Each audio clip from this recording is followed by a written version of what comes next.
I went into this film not knowing what to expect. I heard it was generating Oscar buzz, and I heard it used a unique first-person point of view to tell the story of two young black boys growing up during the Jim Crow era. What I discovered and felt after leaving my screening of the 35mm showing of Nickel Boys was a cinematic triumph and achievement by director RaMell Ross. This is only his second film and his first narrative feature, and he immediately shoots up to the top of my list of directors to watch. Well, right next to the guy who made Paddington 2. What sets this film apart is his ability to overcome that disconnect that most people, including me, feel when watching period pieces. Typically, movies set in the past kind of feel removed, even when they reflect certain obstacles and issues that we're still dealing with today. It always feels like, well, that's in the past. These are people who are like hundreds of years away. But here, the creative team does something remarkable. It puts you directly in the shoes of our two young protagonists, creating a visceral, immersive experience that leads away for viewer empathy in a way I haven't seen before. Or maybe I'm just a sucker for really unique storytelling. Either way, it worked. The story centers around Elwood, played by the outstanding Ethan Harice. Elwood is a young man with a bright future ahead of him on his way to a protest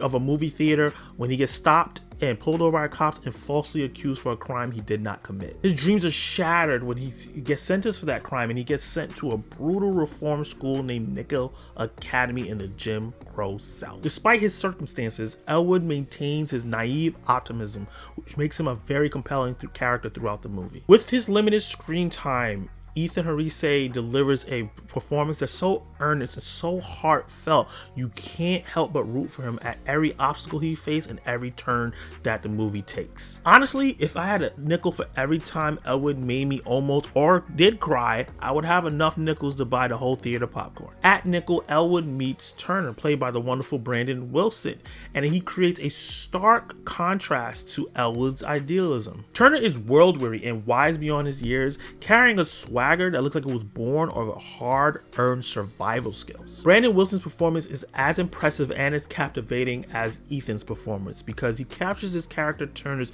cynicism so well with so much authenticity and depth, you can't help but feel for him. Together, these characters create the emotional core for the film, and you can't help but root for both of them because they're building a relationship and bond. It's not only heartwarming but heart-wrenching. It's basically the buddy movie you never know you needed. Well, minus the laughs and plus a whole lot of trauma.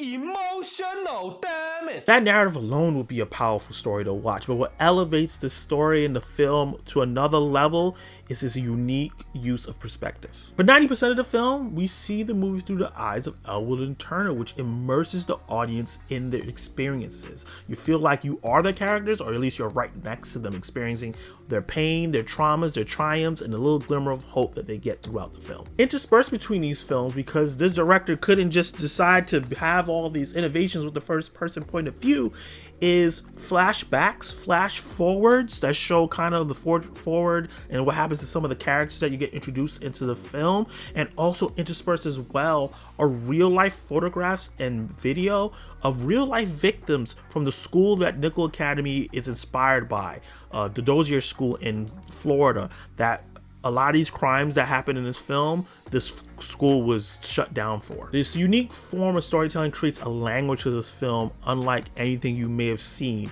So a lot of times when we go to sit down on a film, we understand maybe in the first few minutes what we're getting into. It took a little while for me to get into the film. It felt a little disorienting at first, but once you get into the groove of things, it feels a lot more impactful than it would if it was just a traditional narrative. Think of it as cinematic jazz. You don't know always where it's going, but when it hits, it's magic. Nice.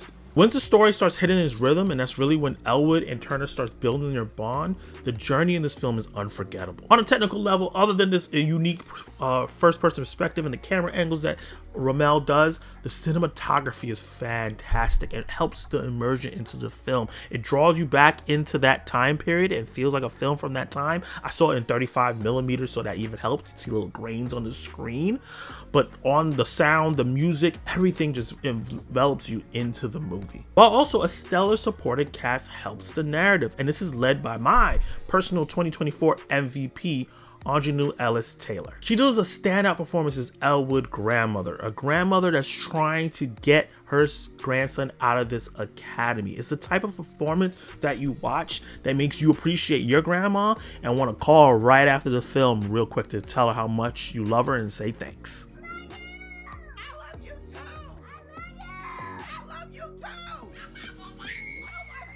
While Elwood and Turner are the emotional core of the film, she's absolutely the beating heart of this movie. There's so many scenes that she had in this film that made me want to tear up and really felt every single emotion she was feeling. The film doesn't shy away from depicting the harrowing realities of the setting. The movie reminded me a lot of The Zone of Interest, where that film made you hear what was going on, the terrible things that was going on in those internment camps that was having Jewish people burned and all that stuff like that. This movie does similar things here, but also shows it as well as a combination, and it creates this horrifying, almost horror experience throughout. Moments like getting to watch the white boys play football in Nickel Academy as the black kids had just stand there and watch them for a little while and then go do unpaid labor was messed up. Moments where if they kind of didn't do what they were supposed to do, they were tortured, were deeply unsettling. The systematic abuse and brutality are difficult to stomach, but important to the story's authenticity. The movie's not full of heavy moments though. I was worried about this movie was going to be a super downer through the whole time, which is understandable. Jim Crow era, black people being tortured. It makes sense that the movie's depressing, but throughout there's some moments of levity and lighter moments as Elwood and Turner and the other kids in the school are bonding or fighting, or you know, some of those things that you would see in a coming of age story. Kind of those moments there that is not as depressing as some of the other moments in the film. Their banter may not be laugh out loud moments, but it's those type of jokes and things that they do that feels like survival mechanisms. So it's also heartwarming but heartbreaking at the same time. While the film's unique style is its greatest strength, it also poses many challenges. At times, the transitions that the movie uses sometimes can feel abrupt, and there's some visual sequences that are meant to give context to the film that can feel like it's halting the narrative. The film occasionally just leans over and whispers, goes, "Hey, look how artsy I am," just as you're getting really invested in the momentum of the film. But I'm glad to say these moments are minor distractions in an overall powerful experience. In the end, Nickel Boys is an unforgettable experience with its standout performances, stunning filmmaking,